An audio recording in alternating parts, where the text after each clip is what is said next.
I'm Nat. Hey, I'm Kye. And we are going in the same direction. Welcome to the Same Direction podcast.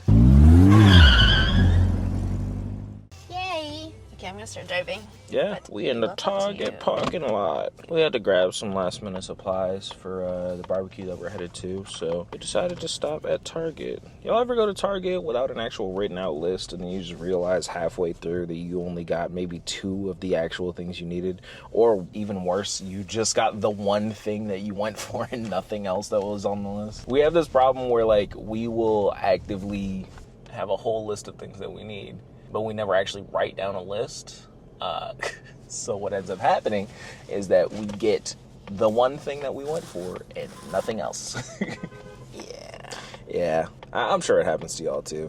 Some forgetful Phillies here, we just forget things. We're also always late to everything. Yeah, we should talk about that. I think the thing is growing up, I had issues with time management because my mother was always late to everything.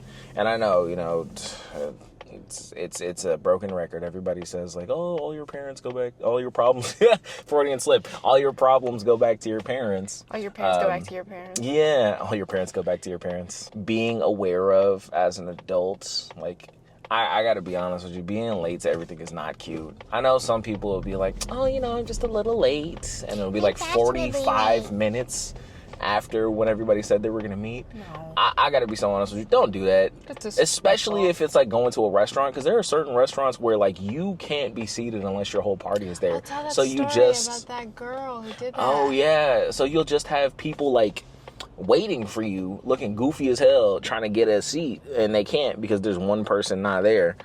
So there was a time where I was working in the nightlife industry, and part of the nightlife industry is just going out with the people that you work with and, getting food, getting drinks, whatever, what have you. And there was a time where I had basically put together a meeting that was supposed to be for everybody that we worked with, or at least everybody in the core group, which was 15 to 20 people. And I coordinated through text, not a group chat, which would have been easier, but because not everybody wanted to be in a group chat, I had to coordinate 15 to 20 people's movements through individual texts, which meant that my phone was blowing up.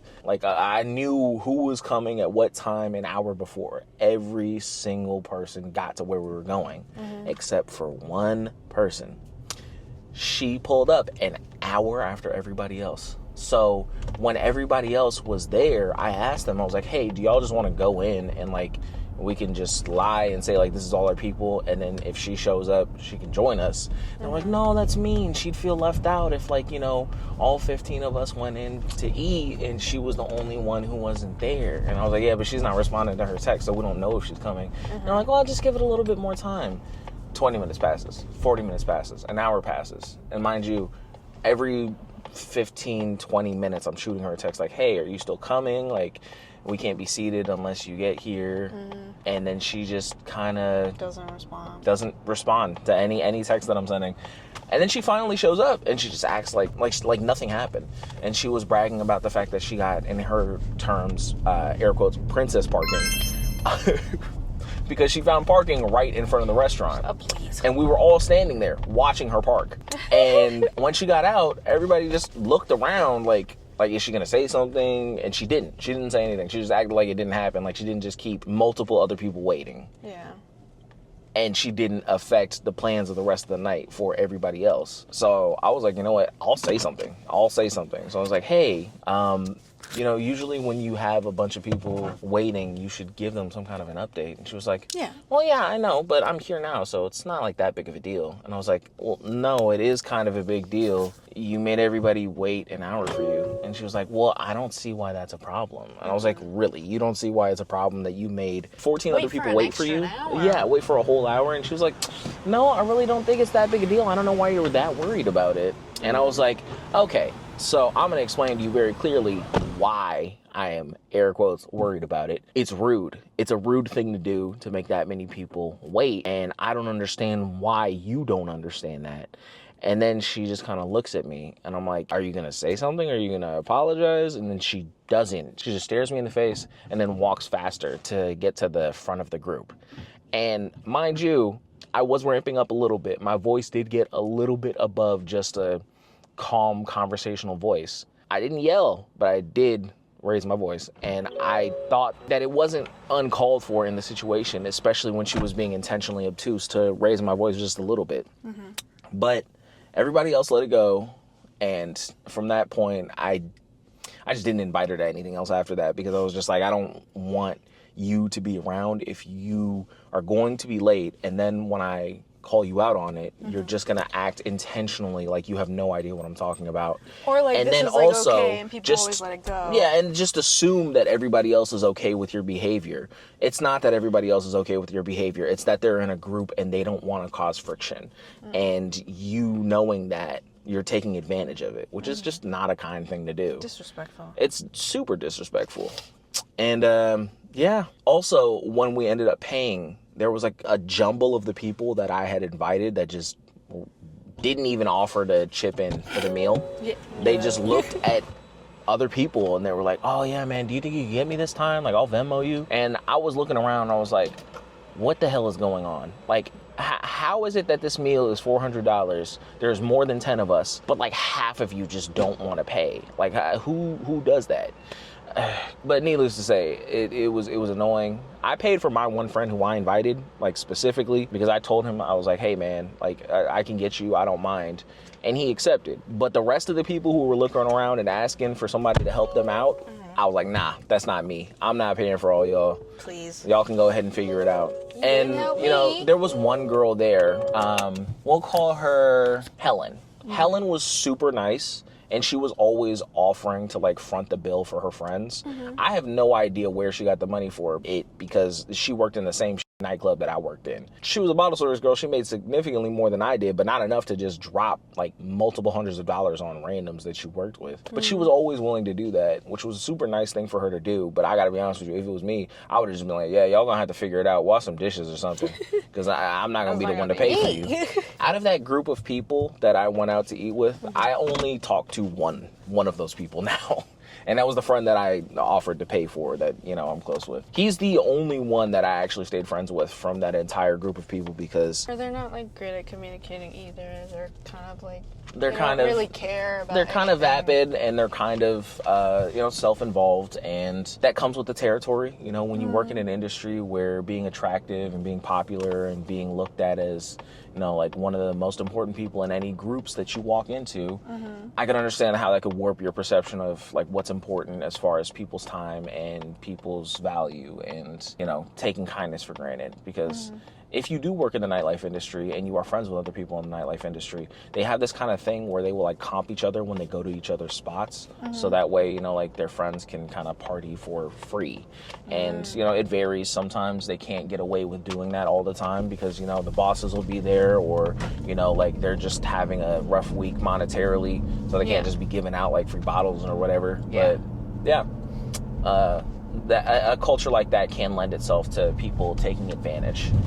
And all that to say, it's like, it's looping back to the being on time thing. Yes. It's all about consideration, and it's all about respect. I think that me and Nat are very much so people who operate based on like respect. Yeah, respect and loyalty are big things for me. I feel like, I mean, I grew up in the South. It's drilled into you to be respectful to other people.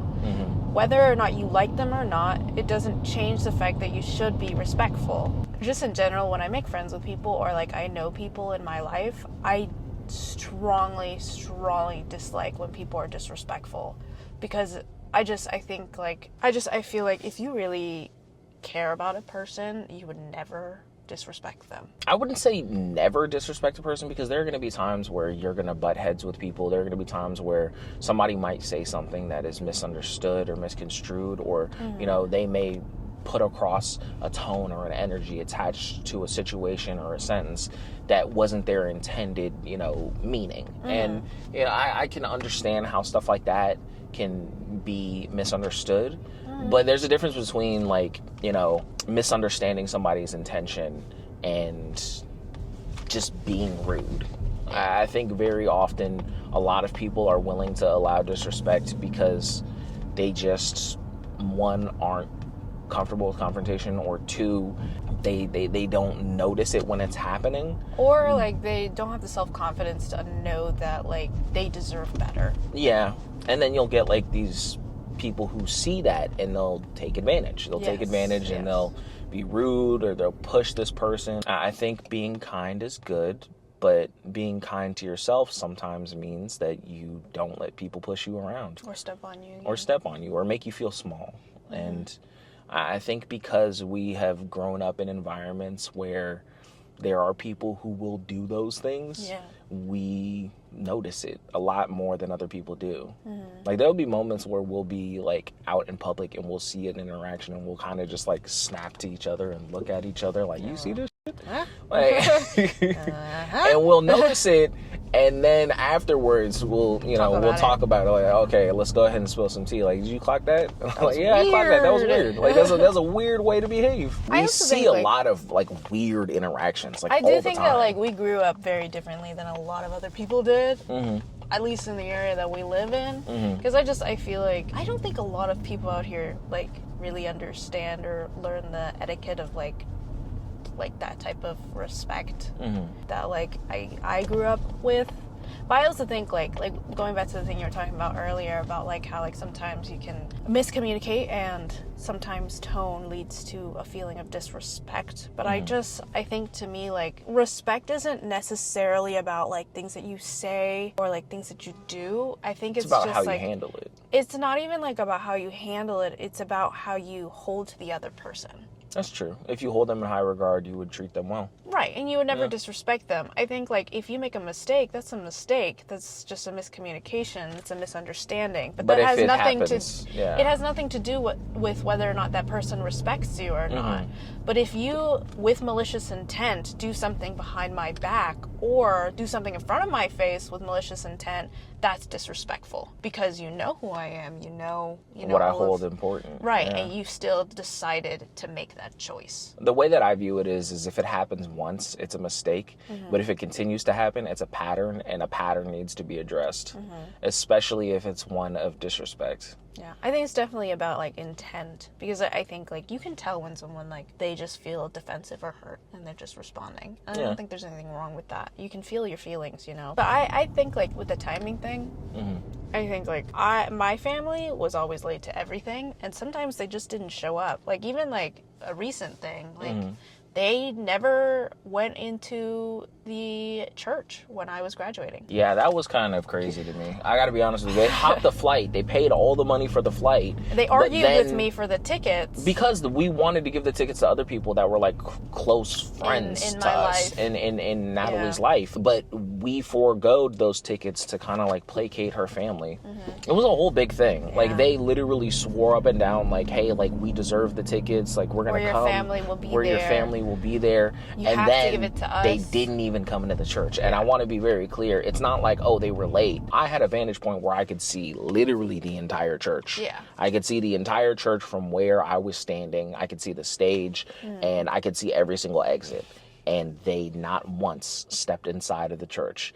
They waited outside of the church and then acted like when the church was vacating after the ceremony that they had just been there the whole time. Mind you, they still don't know that we know this. Yeah. We never mentioned it to them because we literally didn't care enough to argue or fight about it because it was a whole ordeal where it was like, look, this is just going to be one more argument where they're not going to admit it, they're not going to accept it, they're not going to try and make it right. It is also like, you know, my family, so like I get like there will be people out there who are listening to this and are like, oh, it's your family, of course, like you have to invite them.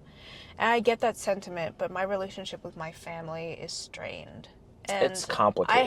I haven't been in any like full conversations with my family in like over 4 years. Yeah. I've had passing conversations, yes, but no in-depth, deep conversations or long conversations with them in a really long time. By assumption, they assumed that because they're my family, not because that like we're close or anything like that or like they love me, but just by the virtue of that, like they're my family, that those tickets were automatically theirs. They didn't ask, they didn't ask, inquire. they demanded. They just said, okay, so when is it happening? Yeah.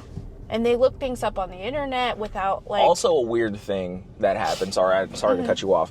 A weird thing that happened is Natalie's sister, of her own accord, decided to invite her boyfriend my graduation. To Natalie's graduation, which she wanted to take another ticket away from us to do. There's only like a certain number There's a of limited tickets. amount of tickets. I can't buy more. Yeah. If we had given that ticket to her sister's boyfriend, then we wouldn't have had the ticket for somebody we actually wanted to be there, which didn't even matter because they didn't even go inside. Yeah, which was the woman that raised Natalie. Yeah, my and nanny. I know she wanted to be there, but she couldn't be there because she came with them. They came as a package deal, which was super frustrating because I know that she wanted to see Natalie walk the stage. I know that that's the whole reason she got on a flight and came all the way out here. She doesn't travel like that. They not only disrespected Natalie, they took something away from not only Natalie, but also her nanny. Like, they took that away. They took that moment away, which is not a moment that, like, we get to have back, you know? Which all ties back into the main theme of respect and being on time and...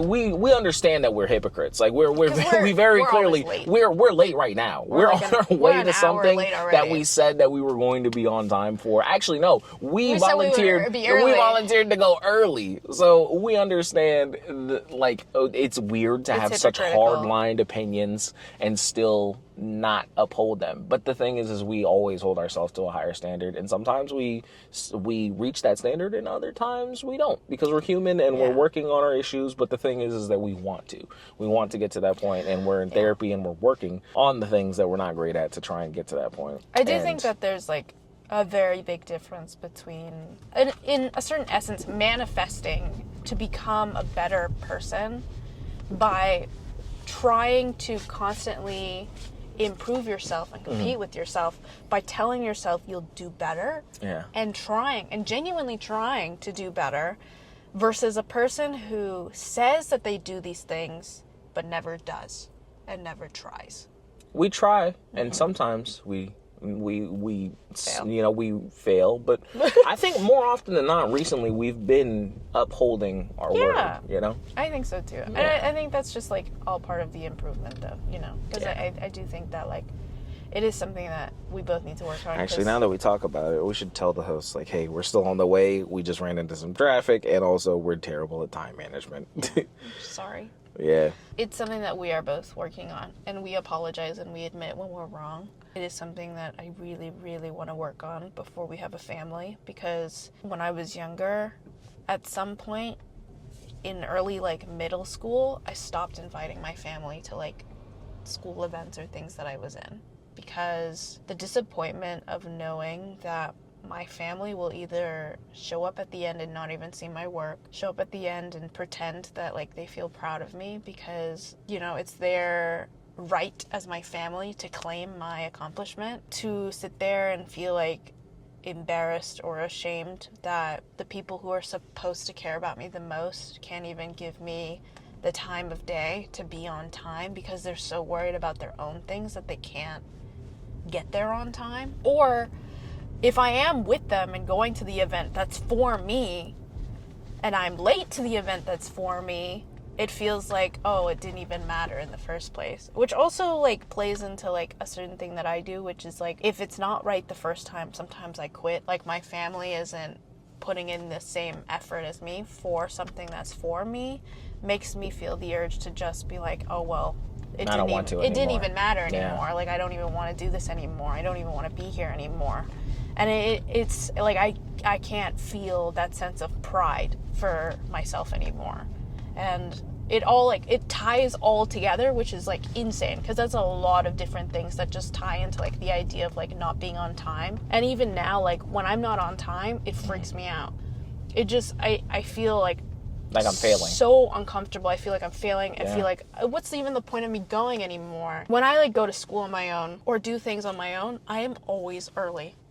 I'm usually like an hour early, which is insane because most people, when they get there, they're like, well, why are you so early? They're like, it's okay if I'm like 5-10 minutes late. Like, it doesn't matter. I'm fashionably late. Mm-hmm. But for me, like, I grew up on like being unfashionably late because of my family. And it bothered me so much that now, like, I cannot stand being late. And I have a weird thing with time where I feel like an hour is never enough time. An hour is very short. Yeah.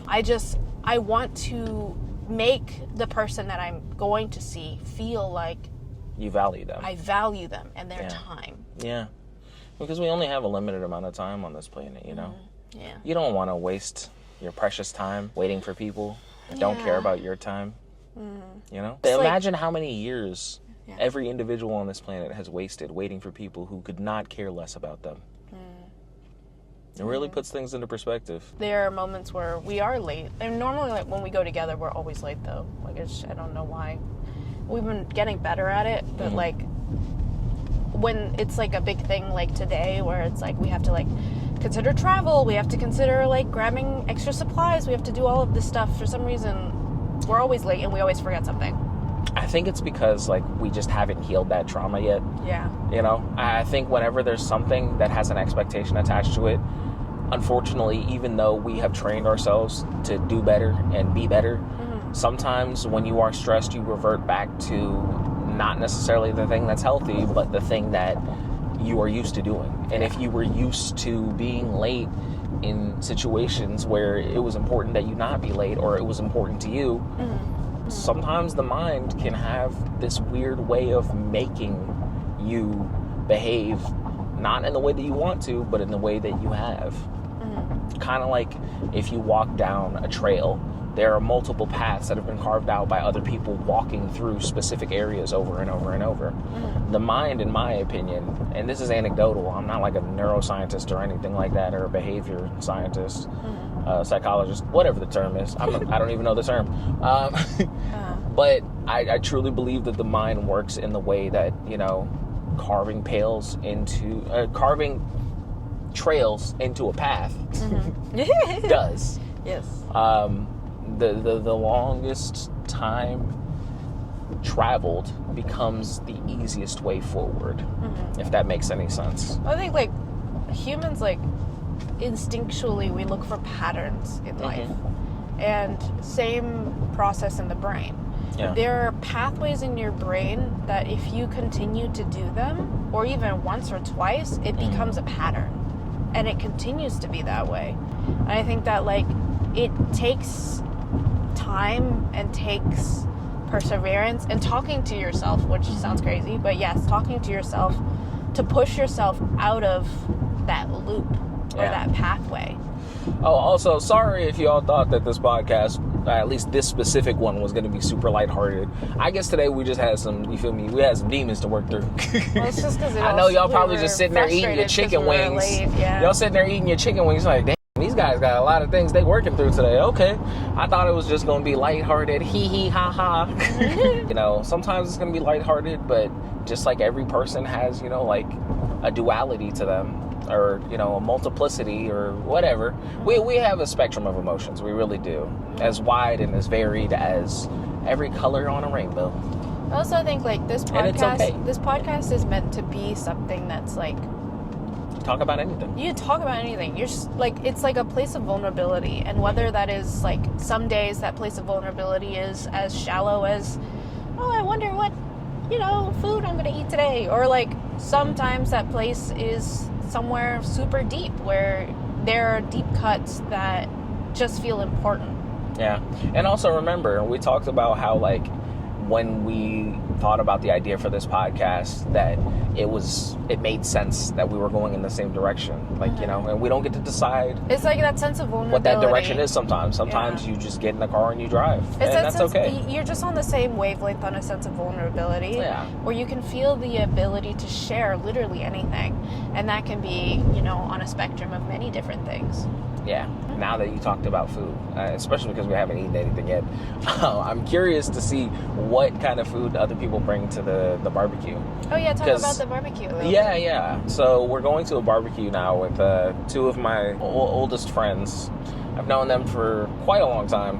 Actually, one of them I used to have a podcast with. Shout out Dewey. Shout out the Unfiltered Podcast. You can't find it anywhere anymore. It's not on the air, but that was a good time. That was a good period of my life. Even though the podcast ended, we still stayed friends. And then there's also Sunny, who I met through Dewey.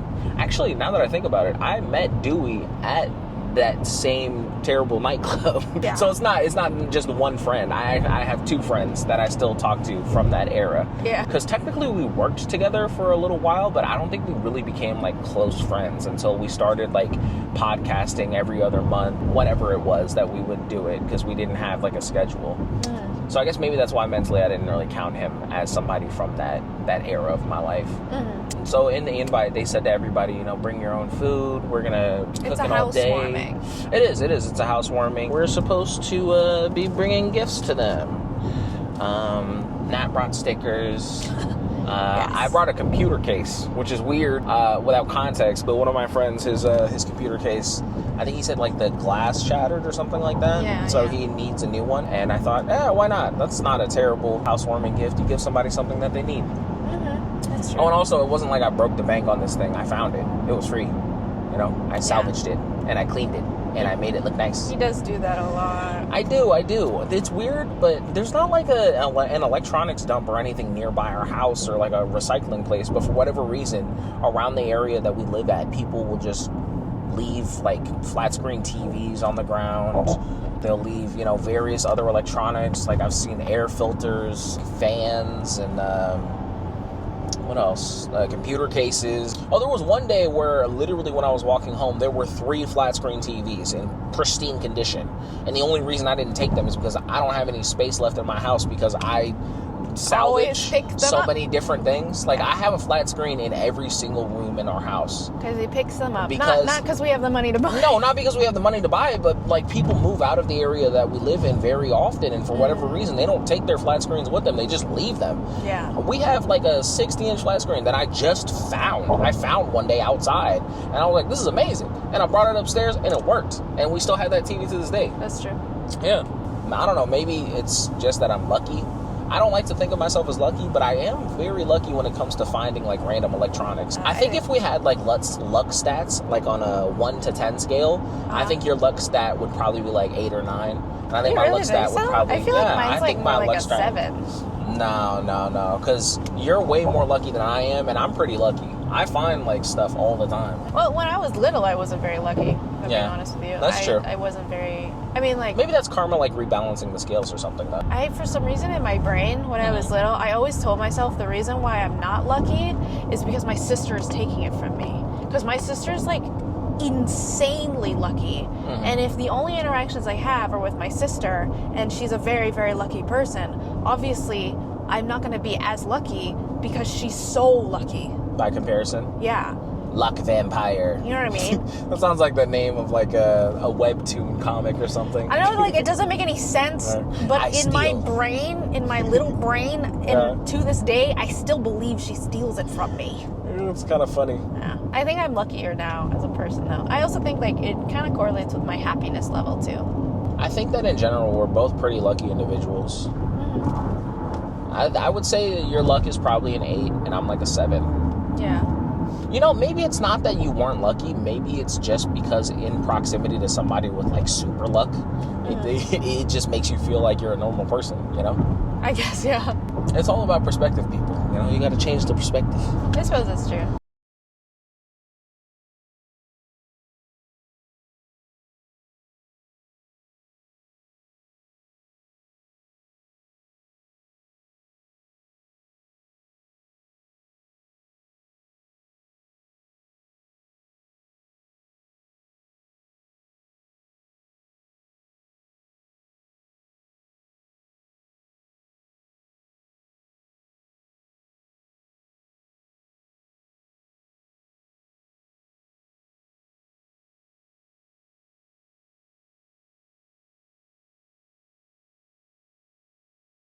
Oh, we should talk about the movie that we watched last night. We could do like a little impromptu review. So there was a movie that a friend of mine at work. That was a weird movie. they told me I should watch it. So I said, you know what, screw it, why not? We couldn't sleep last night, so I decided, hey, let's watch it. It's a movie called Scanners. It came out in 1980, 1981, something like that. And it's about people who have the ability to push thoughts into other people's minds, which is how they phrase it at first. I don't even but know then if that's as the movie true. gets more and more progressively off the rails, it changes from you have the ability to push thoughts into people's minds to you have the ability to control people's nervous systems. And then to technopathy, for some reason, you also have the ability to control the nervous system of a computer, because apparently it's accessible the same way that a human mind is. You can also light people on fire. For some reason, yeah. I don't know what part of the human nervous system can create fucking fire, but in the movie they use their psychic powers, which is, I guess, what is it? Pyrokinesis? So there's technopathy, pyrokinesis, and also telekinesis. But they classify it all as one thing called scanners. And not all scanners seem to be able to do the weird thing where you light somebody on fire. Some of them is just telekinesis. It's an interesting world. It's an interesting concept.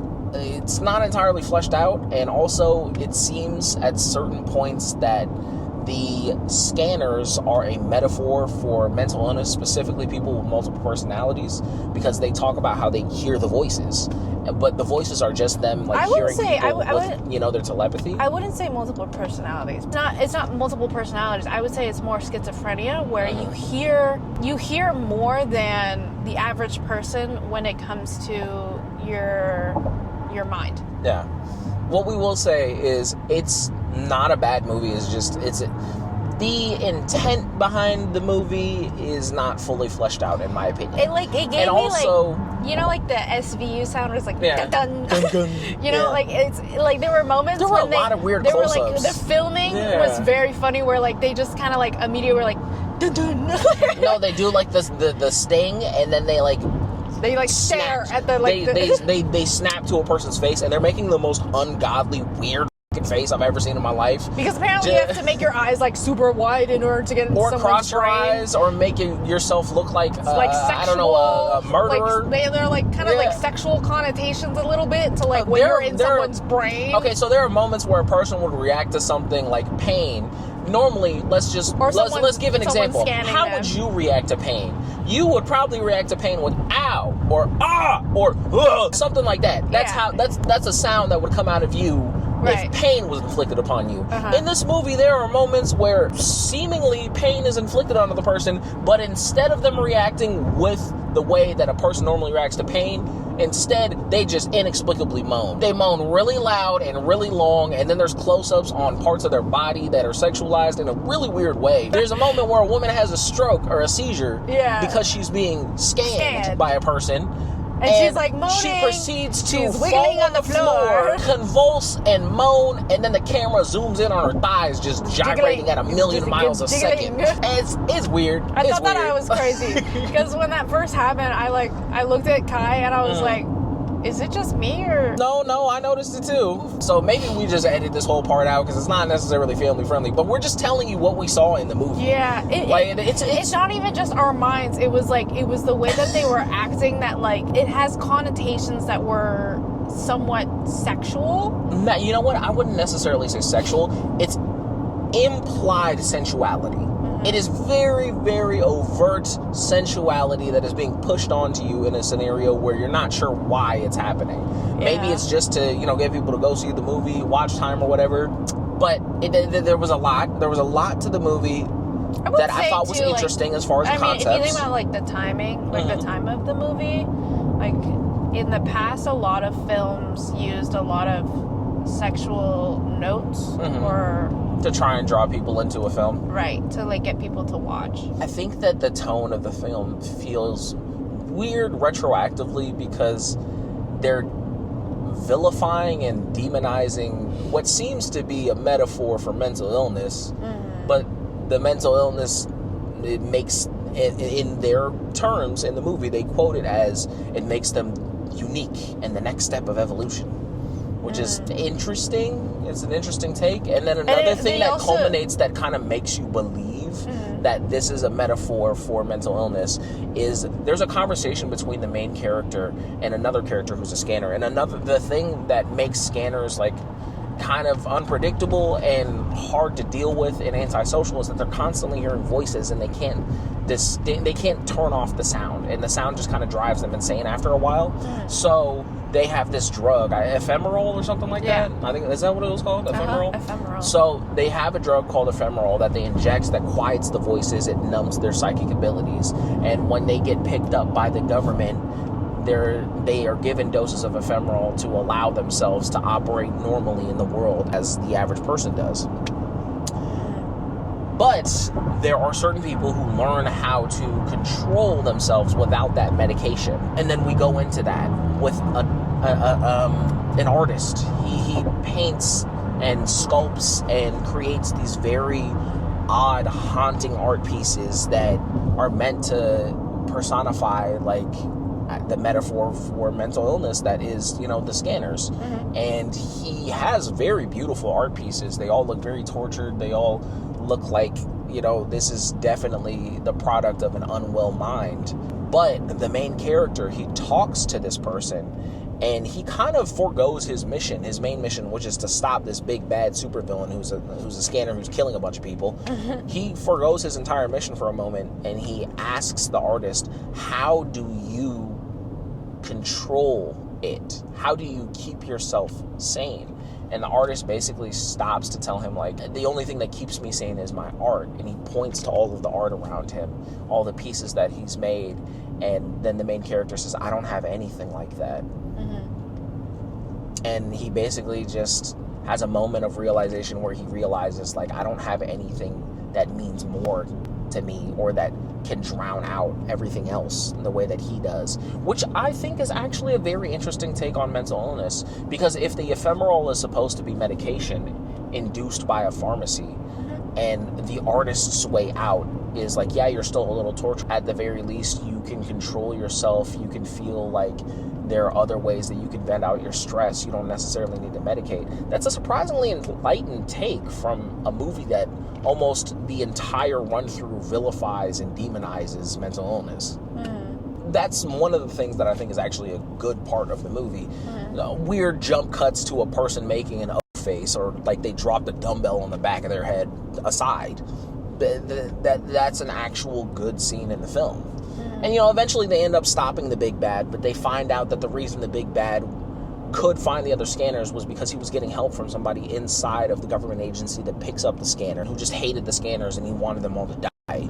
And he basically gave the list of the name of scanners to the big bad. And the big bad was using that to either get people to join his cause or just straight up kill them if they opposed his cause. And we find out the reason that the big bad was trying to do that was because he was trying to usher in the next generation of scanners. And for them to have, like, people to teach them to use their abilities and whatnot. Apparently the drug ephemeral that was created to help people, it was originally intended to be a safe use painkiller for mothers who were pregnant, but it turned out that the ephemeral caused scanners to exist. So the ephemeral is kind of like a full circle thing where it was like the chicken and the egg. Like, it caused the chicken and it caused the egg. So the ephemeral helped them with their psychic abilities and keep it in check, but only because that was the thing that gave them their abilities to begin with, which is very interesting as a concept. And also, I wonder if that's also a metaphor for, like, your parents are the ones who give you your trauma. Well, and not just that. You're the only one who can really fix it. I do think that it's more literal, where it's like there are certain drugs, pharmaceutical things, not even just pharmaceutical. Like, even if you think like illegal drugs, right? There are some mothers who take illegal drugs that affect their children. Yeah, that's true. Like crack baby. Exactly. Yeah. That's what I'm saying, without actually saying it.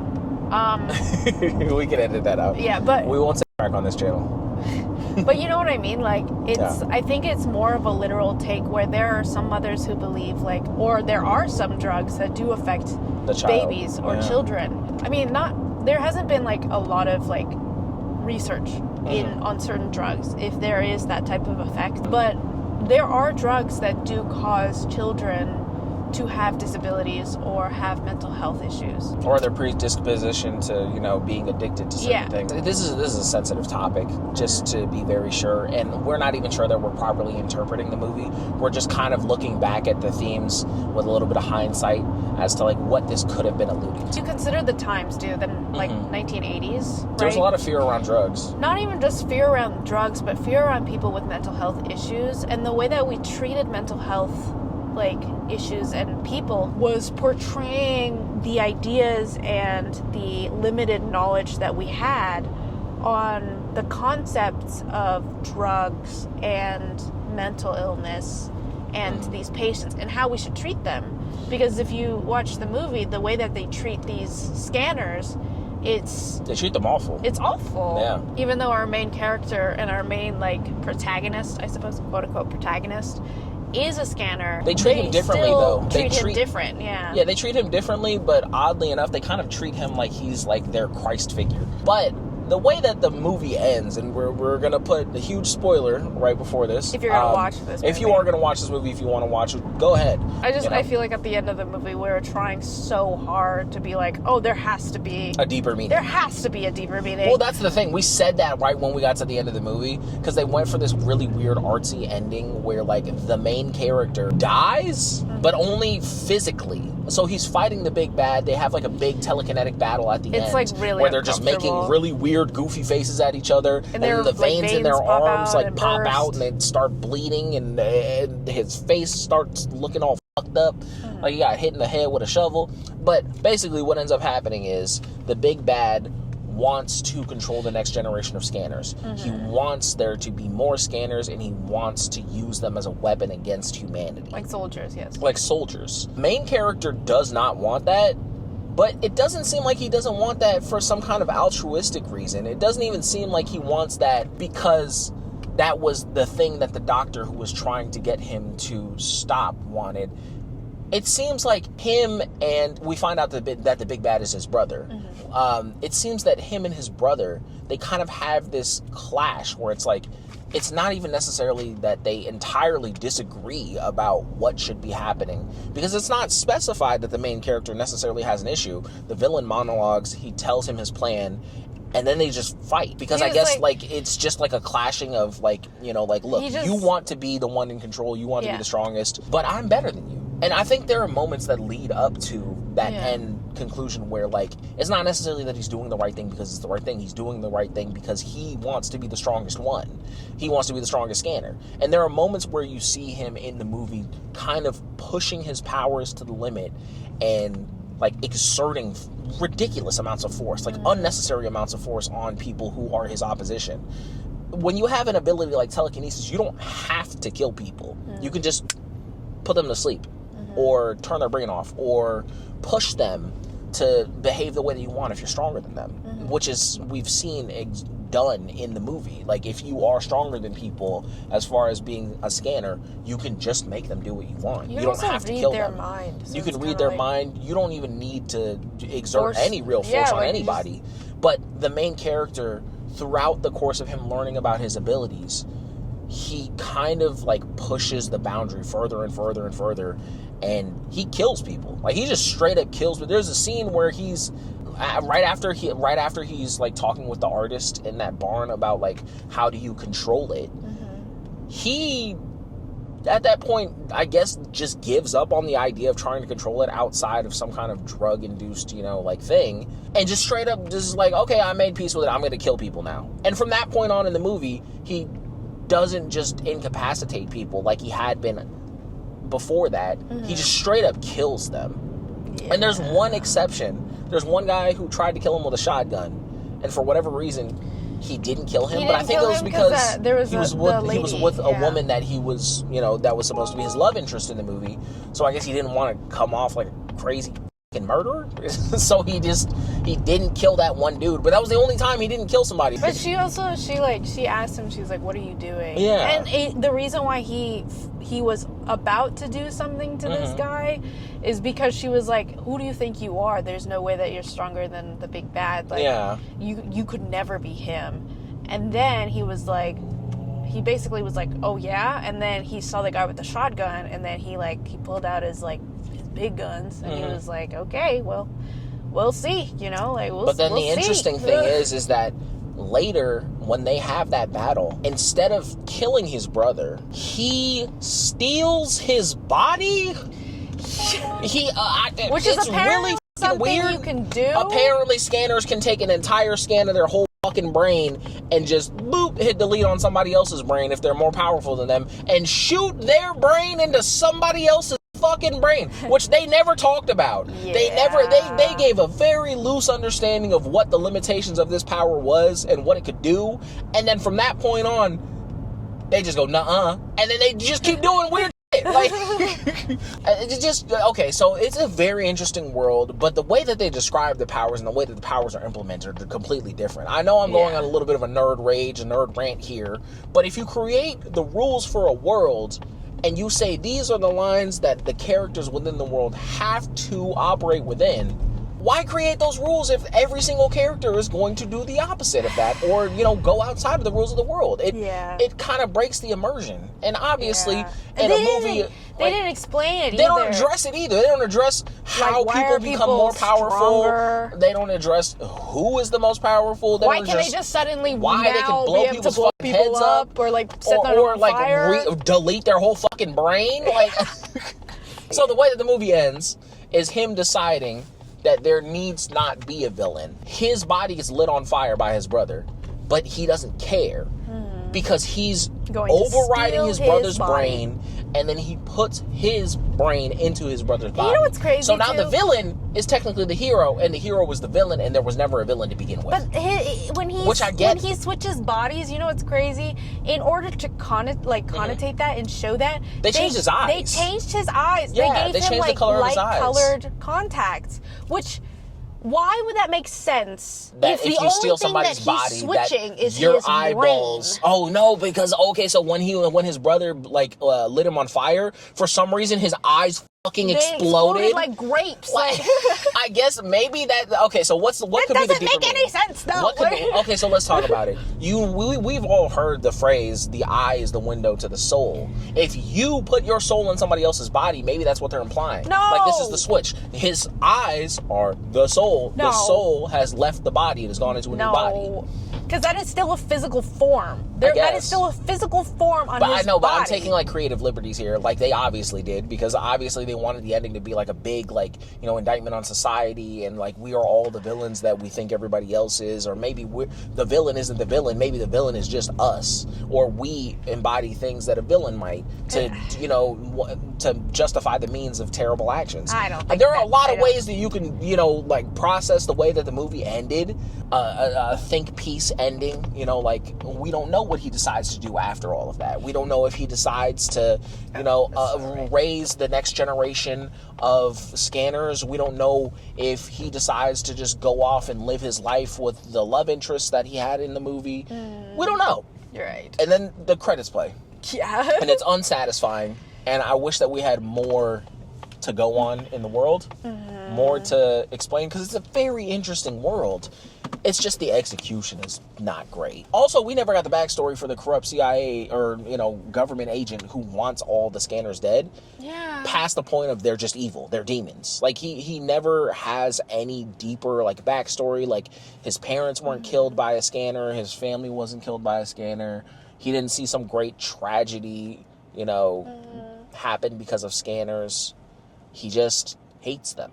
I guess maybe he's supposed to be, like, you know, how the government was treating people with mental illnesses at that time. All that being said, it's a very, very interesting movie. I don't know how I would rank it. I genuinely don't, because I don't understand what it was trying to do. Could I park here? I don't know. Does it say no parking? Oh, by the way, we've made it to the place. We just spent the last 40 minutes, I guess, talking about a random movie from the 80s. We're trying to coordinate. Getting to our place. Me personally, I did not quite like the movie. That's fair. Just because I feel like there were just so many holes, so many things that could have been better, improved. And also, Nat writes books. She writes scripts, so Like, Also, stuff like this, I think she definitely has like a better understanding of than I do. I just kind of watch movies in general. I'm very picky. If Yeah. you tell me to like actually sit down and analyze a film, I will give you every point that I think about a film. Mm-hmm. If you just want me to watch for fun, I can do that. But like, if you want me to like actually like tell you how I feel, I can tell you every single point throughout the movie of the things that I did not like, or the things that I think they could have improved, or the things that I thought was interesting that they did. But there are some movies I cannot really be like, oh, like I loved it. You know what I mean? Like, because like sometimes I can be a bit critical. The performance and the way that they pull things off don't make sense. I will tell you. Yeah, that's fair. I can't really think of a movie that I watched like recently anyway, where I was like, this is a really, really good film. Like, I have no notes. Like, I think there are very few films that get me to feel that way. I think the last film that we watched together where I was like, this is really, really great. Like, this is a masterpiece of film was, do you remember when we watched Ex Machina? I really loved that one. I thought that was a great film. I thought everything that they were trying to do, they did well. I liked it a lot. There's another movie that's kind of like that with like an AI companion. It's called Companion. We should definitely watch that one sometime. But we are at our destination. We don't want to be any more late than we already are, so we're going to sign off. My name is Nat. My name's Kai. We're going in the same... Oh, no, that's the intro. What we normally say is you say, my name's Nat, and I say, my name's Kai, and thanks for going in the same direction. All right, you were listening to In the Same Direction podcast. Should we change it and be like, because it's like really simple your at the name's, beginning. my name's Nat, my name's Kai, thanks for going in the same direction with us. I feel like that sounds better than you were listening to the Same Direction That's podcast. true. Yeah. Okay. Go. My name is Nat. My name's Kai. Thanks for going in the same direction with us. We'll see you next time. Bye. Yeah, that feels better. Yeah. That feels better. All right. A little choppy, but we will do better next time. Yeah, but we'll get it better. Oh, you want to try one more time? Okay. Yeah. My name is Nat. My name's Kai. Thanks for going in the same direction with us. No. Thanks. Thanks. Not thank you. Thanks for going Okay. in the One same more- direction go, as go, us. go, go. Okay, thanks. One more for time. Okay. My name is Nat. My name's Kai. Thanks for going in the same direction with us. With us? Thanks for going in the same direction. No, just say thanks for going in the same direction. We'll see you next time. Yeah. Okay, thanks for going in the same direction. We're gonna get it. Stop. We're gonna get it. Go. My name is Nat. My name is Kai. Thanks for going in the same direction. We'll see you next time. Bye. That's it. Boom.